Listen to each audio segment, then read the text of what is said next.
James Hardie to acquire AZEK in $8.75 billion cash and stock deal, offering 26% premium. Under the terms of the agreement, AZEK shareholders will receive $26.45 in cash and 1.034 ordinary shares of James Hardie for each AZEK common share they own. This values AZEK shares at $56.88, based on James Hardie's closing stock price of $29.43 on Friday, representing a 26% premium over AZEK's volume-weighted average price over the past 30 trading days. The acquisition is expected to be completed in the second half of the year, pending regulatory and shareholder approvals.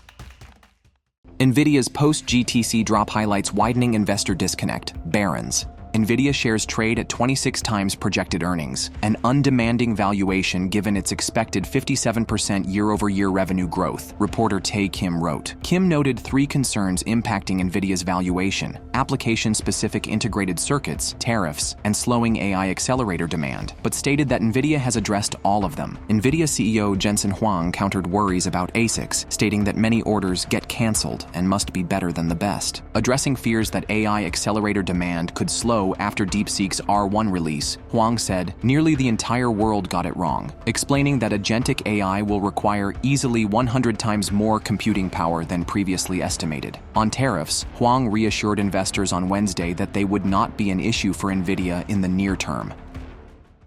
Trump signs executive order to boost U.S. critical mineral supply chain. The executive order invokes the Defense Production Act to boost domestic processing of critical minerals and rare earth elements through financing, loans, and other investment support, Bloomberg reported, citing a White House official. Critical minerals are essential for batteries, defense systems, and national energy security. The U.S. remains heavily reliant on imports for at least 15 critical minerals, with 70% of rare earth imports coming from China. China produces about 60% of the world's mined rare earth minerals and controls 91% of refining activity. The Trump administration aims to strengthen domestic supply chains by coordinating with the private sector and expanding the list of critical materials, including uranium, copper, potash, gold, as well as any other element, compound, or material, as determined by the chair of the National Energy Dominance Council. Nvidia unveils Quantum AI Supercomputing Research Center in first-ever Quantum Day at GTC 2025. Nvidia launched the Nvidia Accelerated Quantum Research Center, NVAQC, to integrate quantum hardware with AI supercomputers, enabling accelerated quantum supercomputing, the company announced in a March 18th press release. Quantum computing innovators, including Quantinuum, Quantum Machines, and Quera Computing, will collaborate with researchers from Harvard and MIT through NVAQC. To address the challenges of integrating graphics processing units, or GPUs, and quantum processing units, or QPUs hardware, the NVAQC will use CUDA-Q, Nvidia's open-source platform for hybrid quantum classical computing, to help researchers develop new hybrid quantum algorithms and applications. "We use your GPUs to design our chips," said IonQ's Chapman. "It's going to be a classical system sitting next to a quantum computer going back and forth. I wouldn't short any Nvidia stock at the end of this." UAE pledges $1.4 trillion investment after Trump meeting. The United Arab Emirates has pledged a $1.4 trillion investment framework over 10 years in the U.S. The framework will substantially increase the UAE's existing investments in the U.S. economy in semiconductors, AI infrastructure, energy, and manufacturing, Reuters reported, citing a White House official. The agreement followed a meeting between Trump and UAE National Security Advisor Sheikh Tahnoon bin Zayed in the Oval Office on Tuesday. Last week, reports suggested Sheikh Tahnoon may seek U.S. approval to buy more AI accelerators from companies like Nvidia. Taiwan Semi never discussed potential tie-up with Intel for its foundry business. Taiwan Semiconductor board member Liu Jingqing stated that the company never discussed a potential tie-up with Intel for its foundry business. Last week, speculation had emerged about a joint venture involving Intel's fabs with potential investment from Nvidia, Broadcom, and others. Nvidia CEO Jensen Huang also confirmed the company had not been approached about a potential investment in Intel. Tesla halts FSD trial in China amid new approval rules. Tesla paused its full self-driving free trial in China due to new regulations requiring automakers to submit detailed technical information before over-the-air software updates. The trial, launched for Hardware 4.0 vehicles, was originally scheduled from March 17th to April 16th, but was halted following a policy change in late February 2025. Tesla VP Grace Tao confirmed the delay on Waymo, while Tesla's customer support reassured users, stating, "All parties are actively advancing the relevant process, and we will push it to you as soon as it is ready." Tesla's Europe sales plummet again, market share shrinks. Tesla's European sales dropped 40% in February to 16,888 units, cutting its market share to 1.8% from 2.8% a year ago, according to the European Automobile Manufacturers Association. In the first 2 months of 2025, Tesla's sales fell nearly 43%, while overall battery electric vehicle sales in the EU grew 28.4%, capturing 15.2% of total EU market share. In January, Tesla's sales across Europe declined 45% to 9,945 units. Redwire wins NASA contract to expand pharmaceutical drug development in space.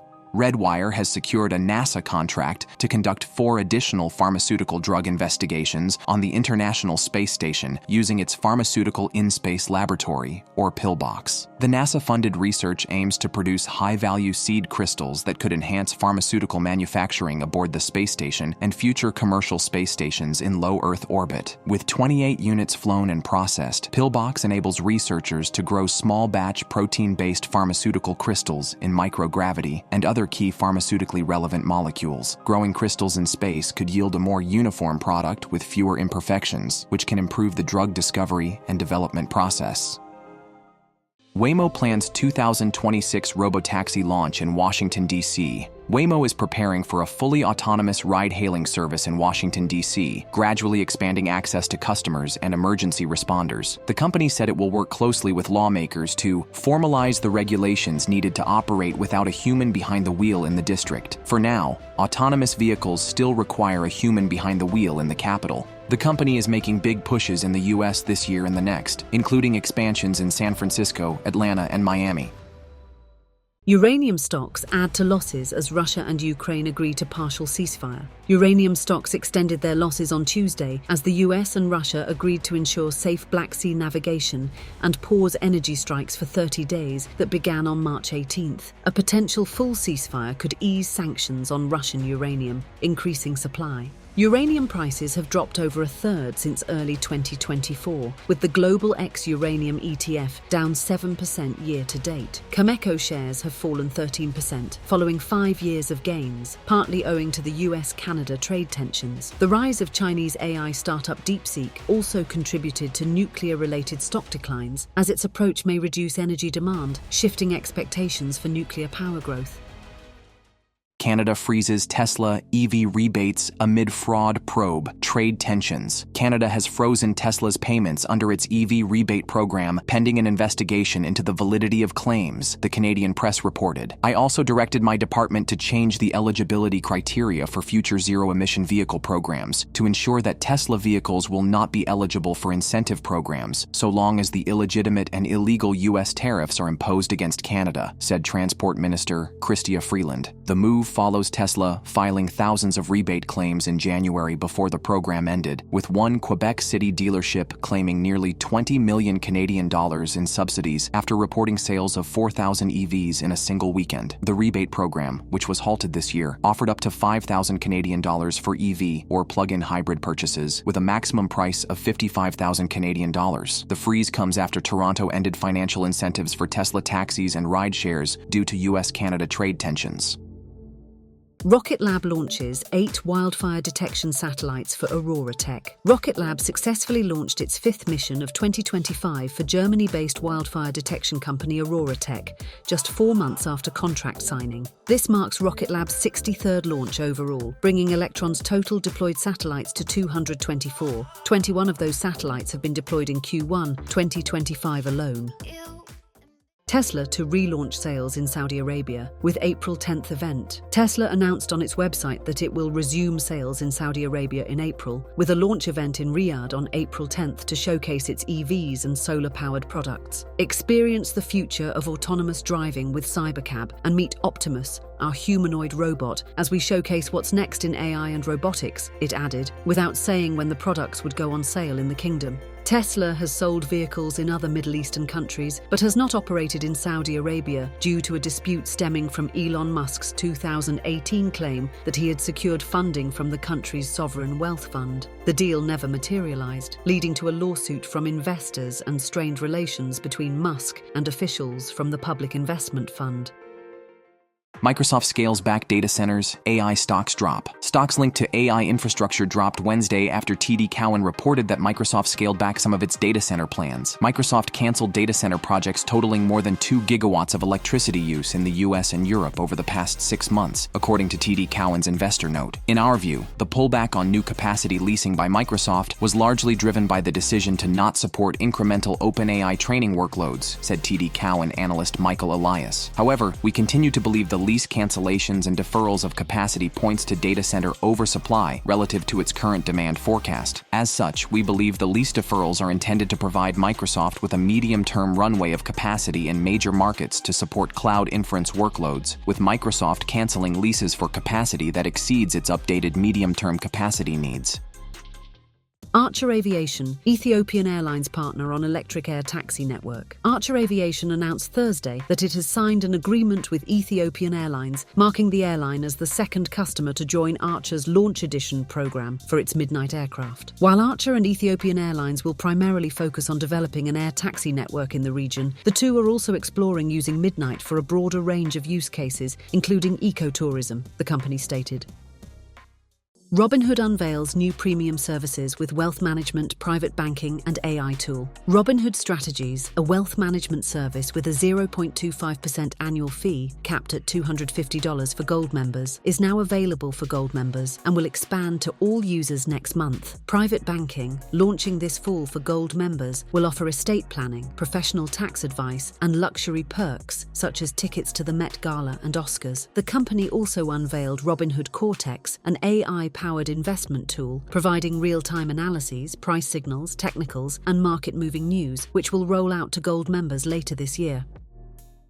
Rocket Lab's Neutron rocket on-ramped to U.S. Space Force's $5.6 billion NSSL program. Rocket Lab has been chosen by the U.S. Space Force to compete for the Department of Defense's highest priority national security space missions under the National Security Space Launch Phase 3 Lane 1 program. The firm fixed price, indefinite delivery, indefinite quantity contract, worth up to $5.6 billion, runs through June 2029 and can be extended to 2034. The program plans to award a minimum of 30 missions within its contracting period. Rocket Lab's launch vehicle for the program will be Neutron.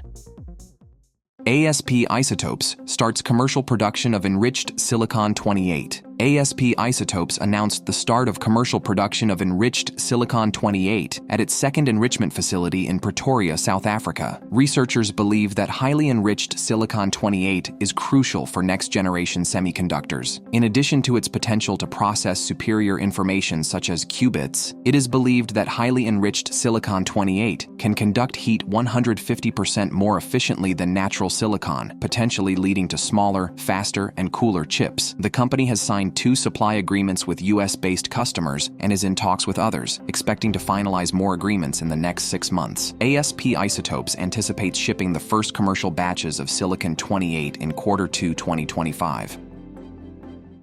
Utah signs groundbreaking law requiring Apple, Google app stores to verify user ages. Utah Governor Spencer Cox signed the App Store Accountability Act, the first of its kind in the U.S., which mandates Apple and Google to verify users' ages and require parental consent for users under 18 to download apps. The law shifts the responsibility for age verification to App Store providers rather than individual apps. App stores must share age category and consent data with app developers. The law also grants parents the right to sue app stores or developers for violations, with potential damages of $1,000 per violation or more. Compliant app developers will be protected from liability under a safe harbor provision. The law is set to take effect on May 7th.